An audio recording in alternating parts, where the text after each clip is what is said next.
La nomination de Christophe Joseph-Marie Dabiré au poste de Premier ministre, une des prérogatives constitutionnelles du chef de l'État que l'opposition politique ne souhaite commenter. Elle observe cependant que le MPP et ses partis alliés manquent de cadre à même d'apporter des réponses aux préoccupations des Burkinabés. Nous, on prend acte, mais on voit également qu'il manque de cadre, il manque de compétences au niveau du MPP et ses partis satellites. Parce que jusqu'à preuve du contraire, Joseph Dabiré n'avait jamais démissionné du CDP. Donc il était membre du bureau politique. Il était un vieil ami à Blaise Compaoré. Depuis 1984, il est dans le système.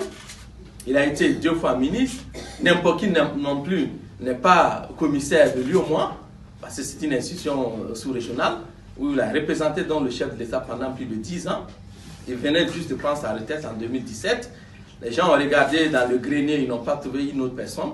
Ils sont obligés de rechercher encore des anciens cadres, des anciens camarades, des anciens collaborateurs de Blaise Compaoré qu'ils ont décriés, et pour leur dire que, bon, pour montrer qu'il y a un souci, et vraiment, il n'y a pas de cadre, il n'y a pas de leadership actuellement au sein du parti majoritaire qui a été élu en 2015. Bon, on ne fait que prendre acte, et pour dire tout simplement que notre souci là, c'est que c'est difficile effectivement de faire du neuf avec du vieux.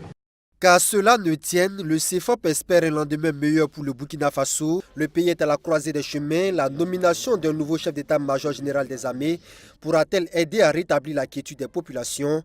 Le CFOP attend de juger le général Miningou au pied du mur. L'une des questions sur lesquelles le CFOP s'est voulu clair, c'est la montée de l'incivisme caractérisée par la représaille contre des populations dans le San-Matenga et la vindicte populaire contre des forces de défense et de sécurité dans la Komoué et le Kénédougou.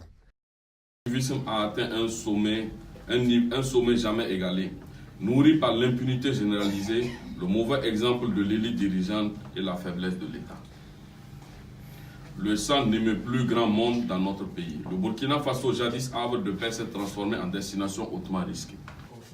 Une destination hautement risquée, voilà ce que serait devenu le Burkina Faso sous le régime Kaboré. Le CFOP invite le chef de l'État à engager des réformes audacieuses et à asseoir un dialogue sincère. C'est tout le souhait de l'opposition politique en ce début d'année 2019.